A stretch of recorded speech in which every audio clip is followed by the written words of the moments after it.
The Oblong Box. My home is in New York, but several years ago I stayed in Charleston, South Carolina for a few months. At the end of my visit, I returned to New York by ship. In those days, we traveled by sailing ships. Sailing ships took about a week to sail from Charleston to New York. When the winds and the tides were good, the journey took 6 days. If there was little wind and we had to wait for a good tide, the journey took 8 days. There were no regular days and times for ships to sail. Passengers went to a shipping office. They asked a clerk where ships were going. The clerk told the passengers the names of the ships and their destinations. Then he wrote the passengers' names beside the names of the ships. The captains of the ships looked at this list. Then they sent messages to the passengers when their ships were ready. A ship was going to sail from Charleston in the middle of June. Its destination was going to be New York. I booked a cabin on the ship. Then I waited in a hotel. I wanted to find out the names of the other travelers. The list of the passengers' names was kept in the shipping office. So I went to the shipping office and I looked at the list. There was one name on the list that I knew: Cornelius Wyatt. Cornelius and I were students together at university. A few months earlier, I had heard news about Cornelius Wyatt. A friend in New York wrote me a letter. Cornelius had married a beautiful and charming young woman. I wanted to meet Mrs. Wyatt. I had never seen her. Why were Cornelius and his wife in Charleston? Cornelius was an artist. He painted pictures. He also bought and sold paintings. Old paintings were worth a lot of money in New York. Was that the answer to my question? Maybe Cornelius had found a valuable painting in Charleston. There were many old families in South Carolina. The families had brought many paintings from Europe. Was Cornelius taking an old painting to New York? I was going to find the answer to both these questions soon. We were traveling together on the same ship. A captain sent a message. His ship was going to sail to New York the next day, June 15th. I went to the harbor and boarded his ship. I looked at the list of passengers and their cabins. Cornelius Wyatt had booked 3 cabins. He had the 2 cabins opposite mine and the cabin beside mine. He was not traveling alone. He had 3 ladies with him: his wife and his 2 sisters. The 2 sisters were in a cabin opposite my own cabin. I expected Cornelius and his wife to take the 2nd cabin opposite mine. But who was going to be in the 3rd cabin? I was surprised when I met Mr. and Mrs. Wyatt at last. Cornelius looked ill, and he was not pleased to see me. "My friend, we have much to talk about," I said.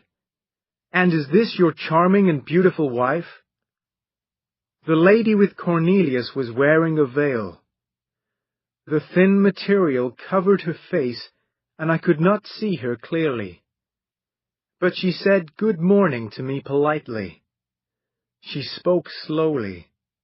She had the accent of South Carolina. She did not speak with a New York accent. Cornelius did not speak to me.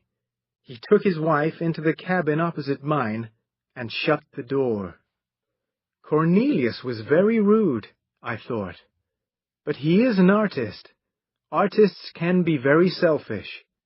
We will talk later, but who is staying in the 3rd cabin?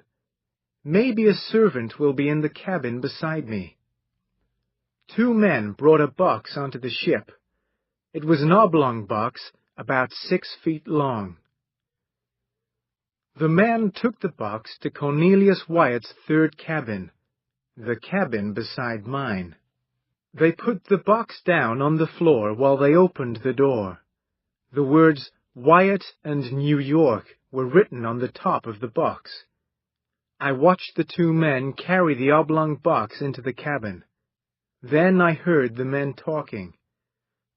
The walls of the cabin were thin, and I could hear their conversation. "It smells bad, doesn't it?" said one man. "Yes," said the other man. "What's in it, do you think?" The two men left the cabin and closed the door. I wanted to look at the strange box more carefully, but I could not do that. First, I must speak to Cornelius. There were paintings in the box.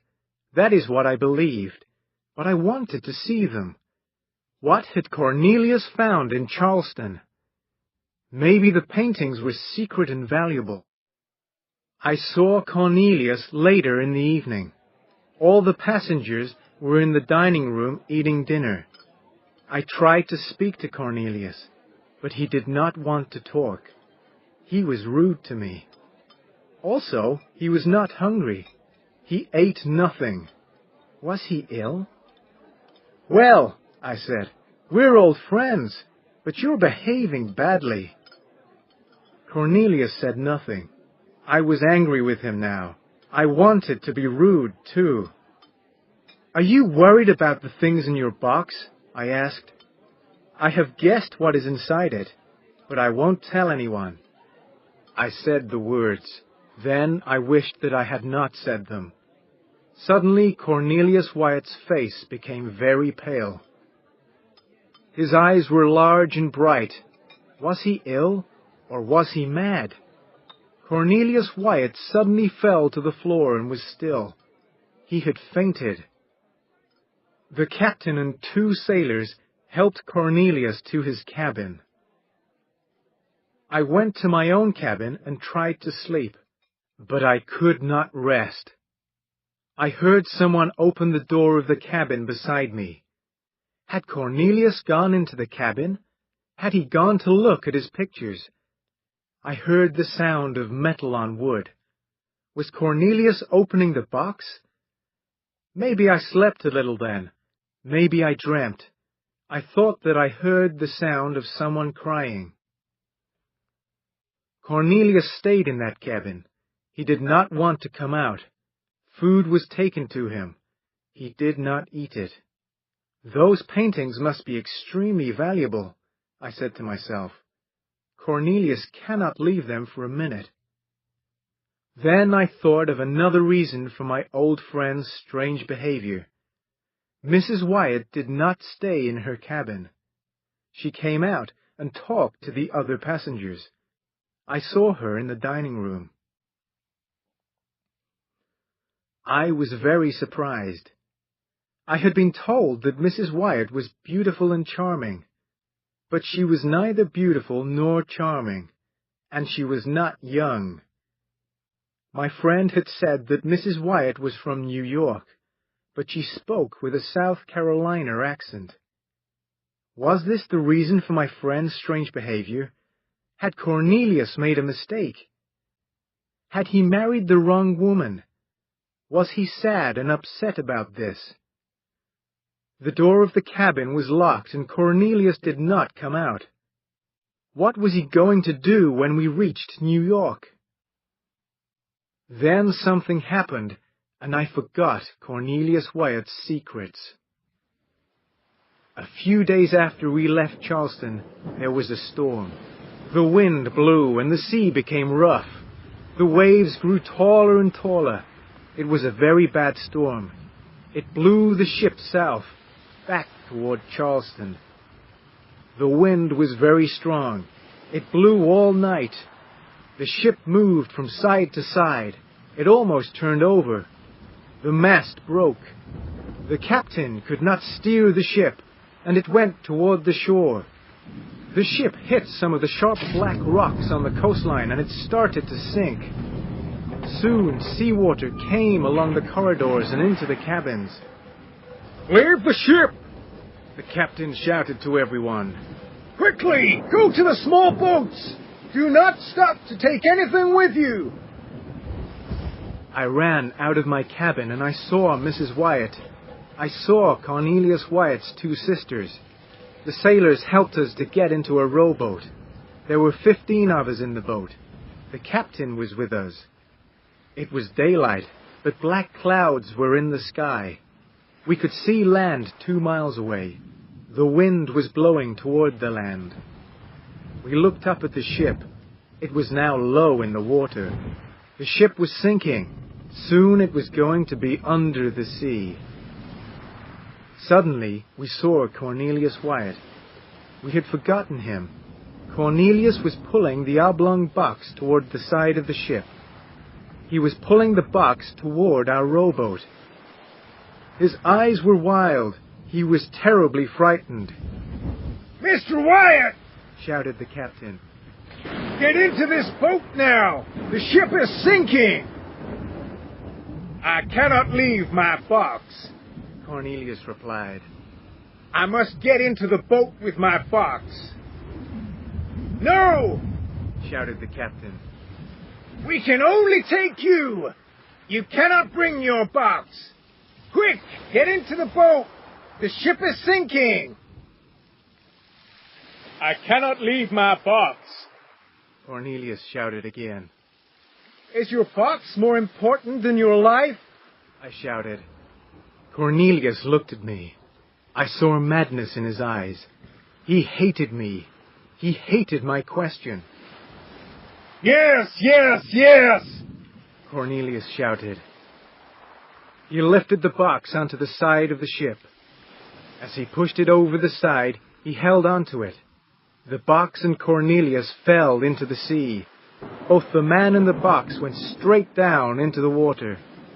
Cornelius and the oblong box did not come up again. Get the boat away from the side of the ship! Shouted the captain. We pulled on the oars and the rowboat moved away from the sinking ship. In a few minutes the ship had sunk beneath the sea. The wind blew our rowboat to the shore. At last we were safe. A month later, I met the captain again.